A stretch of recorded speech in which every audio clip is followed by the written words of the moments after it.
Yassine Derkaoui. Now, we met a month or so back when I came over to Tangier in Morocco for the first time. And I was there for the start of the Globe 40 round the world race. But when I got talking to you, I was also very interested in your own adventure. So just explain what you have in mind. What I have in mind now, firstly, I thank you for having me.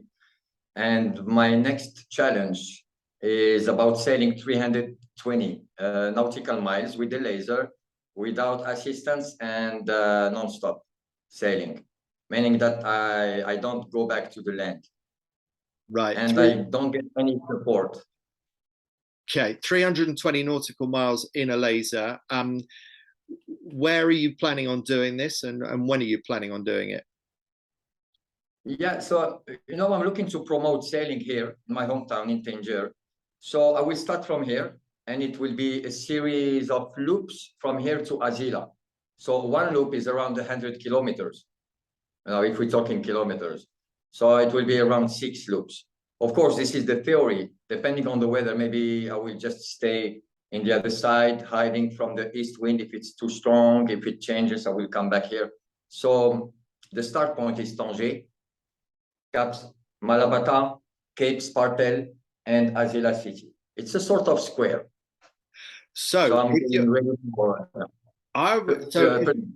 If you're doing a square, that means you're going to be doing every point of sail unless the wind shifts beautifully for you as you're doing these loops, which is highly unlikely to happen. So that means you've got a lot of upwind sailing. I was thinking this was going to be 320 miles all downwind along the coast of Morocco. Yeah.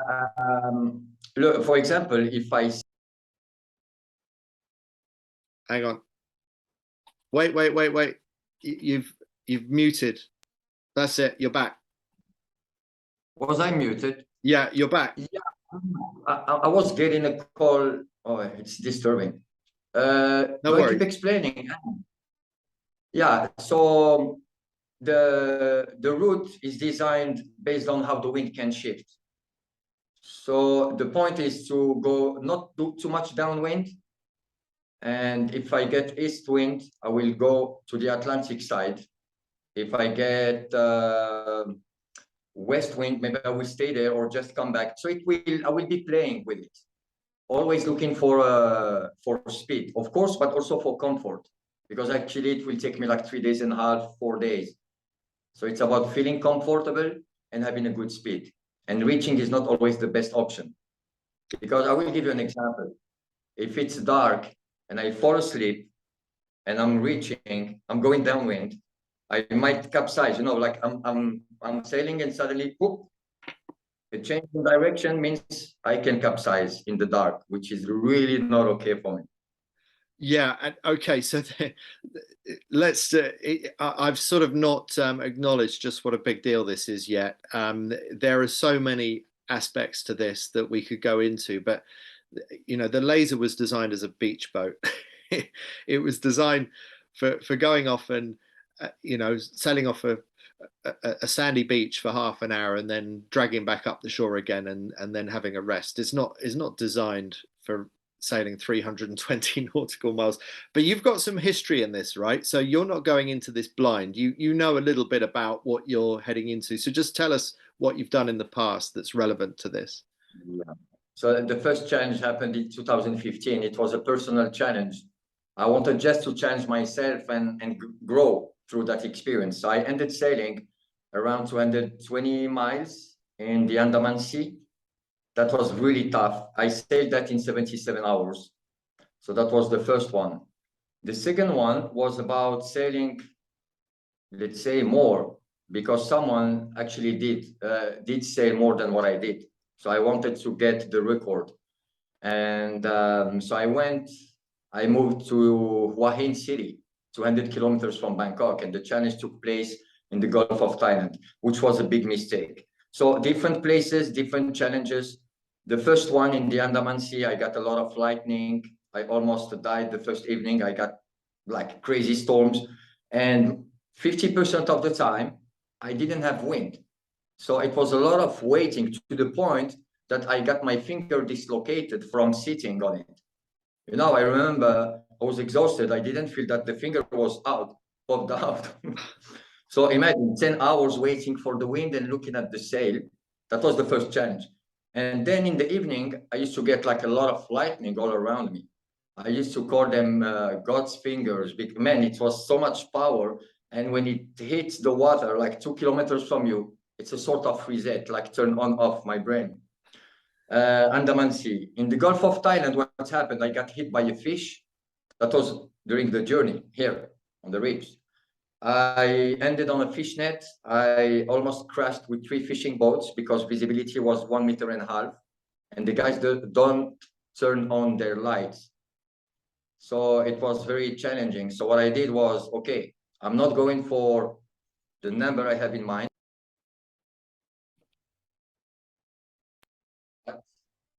I'm going to change. Instead of sailing the longest distance, I will sail as fast as possible in 24 hours. So it ended in 150 miles in 24 hours, the Gulf of Thailand. And then I said, okay, I still have that number in mind. I want my 320 miles. I came to Morocco last year and I tried to do it again, but now starting from crossing the Strait of Gibraltar, which was a massive, crazy mistake because I almost died there. I was going to crash with the container vessel. No, sorry, it was a super tanker. I almost like lost the boat because the swell was massive and coming even from the bottom. I never saw that in my life. 2 to 3 meters high waves coming from the bottom of the sea, and the others were coming from the back, the front, left, right. And after 17 hours sailing, I just collapsed and I gave up in the journey because I started to throw up. I got fever, hallucinations, a bit of bleeding, hiking for so long and moving in the boat because the wind was around force 6, 7. I don't know if you use this sort of calculation, but 6 with the laser, it's a nightmare. And I lost a piece of my flesh here because of the rope, the main sheet, all the time here in my hands. Oh. Were you wearing gloves? I'm gloves? going home. Pardon? Were you wearing gloves? Usually I don't like to use them that much to feel more the main sheet, but then look, it was so extreme that when I said, okay, it's time to wear my gloves, I couldn't do it. The waves were crashing on me in the strait. It was really big and very scary. So I didn't even have time to stop the boat and put my gloves. It was like a survival sailing. It wasn't fun at all. Okay, so yeah, you're not selling this to me. Explain to me why you would want to go back and put yourself into this again. Why are you doing this again? Look, it becomes like when I get ready for a challenge, I learn a lot of things. And that's that's what I look for, learning. I meet amazing people like you, for example, with your work. Thank you, by the way, for bringing so much to the sailing community. And it's also a spiritual thing. When I stay a few days with the dinghy in the middle of the ocean, I see things, I experience things. And it's that call that is always attracting me. Come back here. There are more things to discover. And of course, pushing. I like high performance sailing. And well, this is a really special field because also the training is really specific. So it's about learning from my training, meeting people, connections, growing, and just experiencing nature, being there in nature with my tiny boat and experiencing the fusion with it. Because after a few days, the laser becomes you and you become the laser. And that's wow.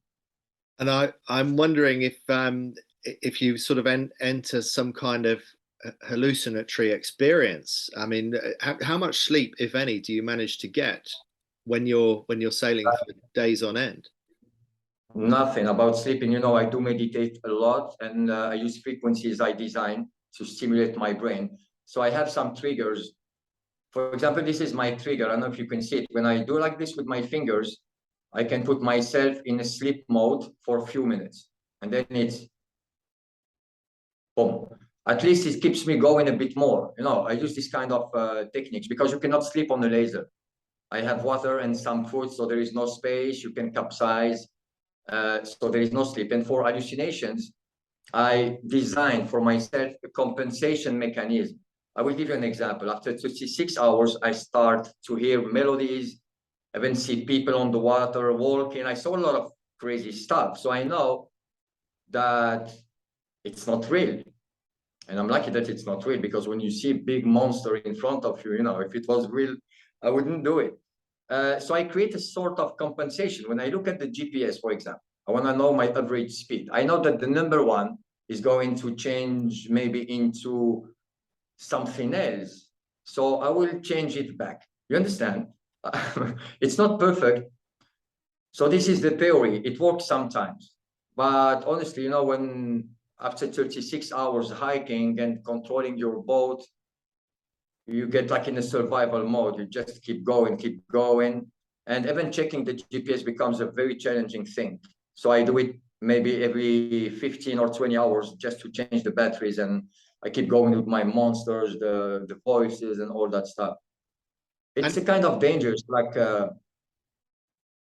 it's not easy, because sometimes, you see a light, I can think that the light is like what happened last year. I was looking to get back to the shore, and I didn't know where was the marina. There were no lights in the coast. So I was following lights to find people and ask them about the marina.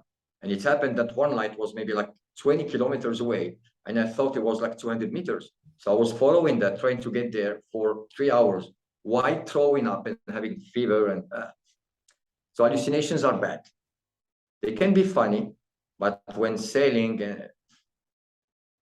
and so can how be much, dangerous.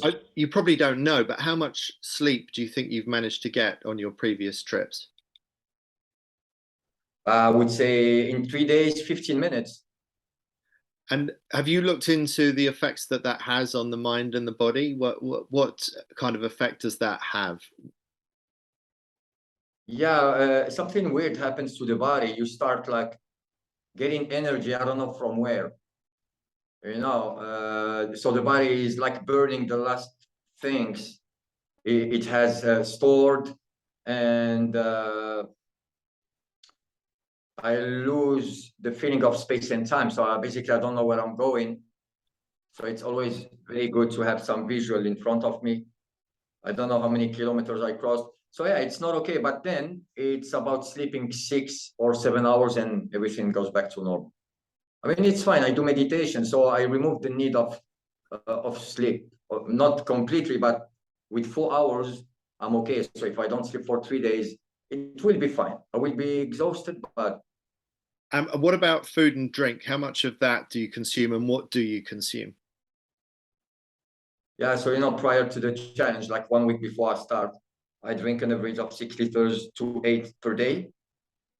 So my body gets a lot of water. And around 2 weeks before starting, I start to introduce my new diet. The new diet is based on a lot of peanuts and different nuts, moringa powder. I got a lot from Indonesia. Sorry, what Turmeric is for that? inflammation. It's moringa powder. It's like spirulina. Oh yeah. And like a small spoon of it will give you a lot of energy for many, many, many hours. Okay. And basically, I take with me 1.5 kilos of food for 3 days. Everything has to be done in a way that 1.5 kilos of food is enough for me to sail for 3 days. And 1 week or 5 days before the big day, I switched to this sort of diet, fats, basically from mostly from peanuts and other similar things. And water, on the laser, I cannot take a lot with me, so it will be like 3 liters per day. Usually that's my calculation. So if I believe that I will spend 4 days in the ocean, I will take 12 liters. Okay. Okay. And what kind of effect does it have? We've heard about the mental effects, but what about the physical effects? Sitting in a wet wetsuit for days on end, your hands are soaking wet the whole time. The skin must get really soft. Tell us about that, the effect of the sun on your body and whatever else.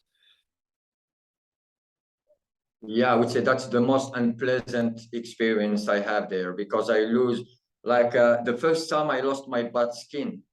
When I came back, I couldn't sit for more than a week. It was really painful. I had a spray. It's a sort of artificial skin, but I had no skin. So when I put it on top, I started crying. It was so painful. So yeah, I don't know if there is a solution to that. I will try new things now for this coming journey. And also I get like, apart from that, I cannot sit anymore. I burn my face, of course, I cannot put that much cream. If you're wet, you lose a part of it. So when I come back, I look like a burned peanut. My hand, a lot of pain, knee pain as well from hiking. The knee pain, so for the knee pain, I take a lot of turmeric. It's really good for inflammation and also as a painkiller. And there is something else about the mental. Like when I start feeling pain, I take my focus to something else. So it's part also of my training. By the way, I had an amazing coach years ago from UK, and everything I do now is based on what I learned from him. He had 24 years experience in the SIS. So he was a trainer, retired. So imagine the level of, man, it was just amazing. For 6 months, I trained with him in Thailand. So everything I do now is based on what I learned from him. And are we Thank you, allowed to coach. are we allowed to mention his name, or Pardon? are we allowed to mention his name, or No, no? Okay, so he's ex-SAS. no, no. Yeah, even on the videos, I hide his face. He asked me for that. So, but man, that was an amazing thing. Yeah. So some of these mental techniques you've learnt from your former SAS friend. What is the actual record? You talked about someone else broke the record and you want to get the record back. How do you measure the record? How do you define it? It's not easy to define it because the difference, each spot is really is very different from another one. But But let's say that is it a distance record or is it a time record? distance record, yeah, a distance record, and inside of it, you can also get the 12 hours record because someone did that last year and said, I think like 100 something miles, not even less, in 12 hours. It was 70 something miles in 12 hours. So I go online and see what the guys did in the past. And the current record in terms of distance without assistance was done by Robert Suhai. Yeah, 320 miles. So I have to do 321 minimum. Right. I will forget about the distance. The toughest part of one of the really stressful things at the beginning is when you start calculating. When I start and say, okay, after five, I still have to say 290 miles. It looks like very, very far. Everything got smoother the second day. The second day, we feel more comfortable. I feel more comfortable with the boat. I forget about the distance and I focus on other things. And what I learned from my coach was, when I'm in the ocean, I have three things in mind: eat, drink, sail. Drinking is important. Otherwise, I get cramps, I get exhausted. Food as well, and sailing as fast as possible.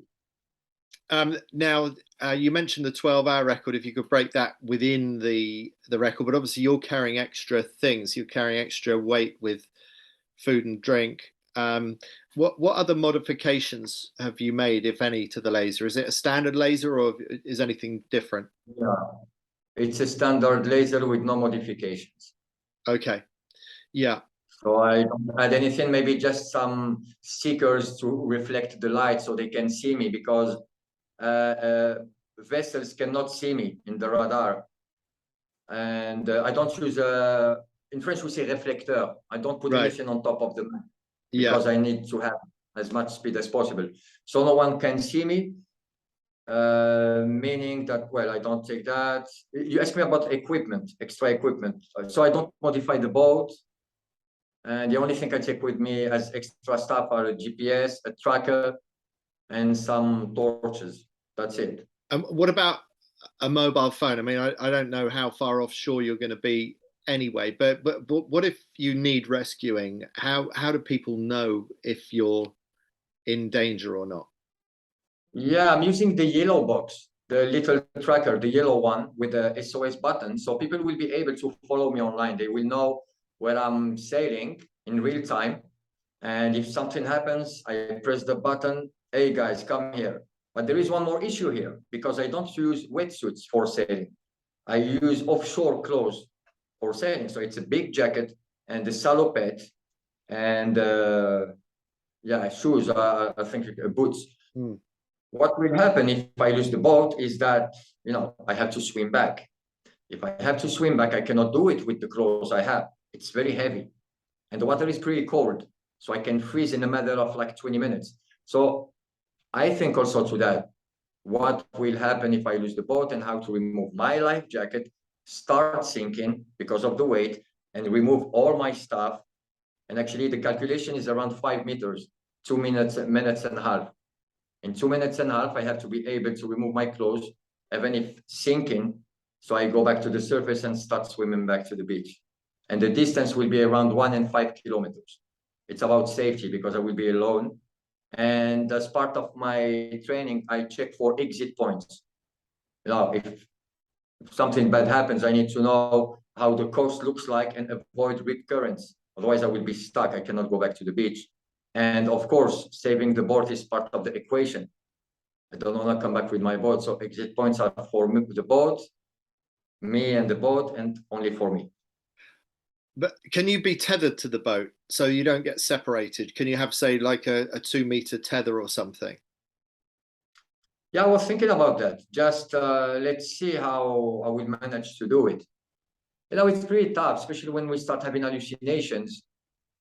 Any extra rope, any extra thing to do on board becomes really challenging.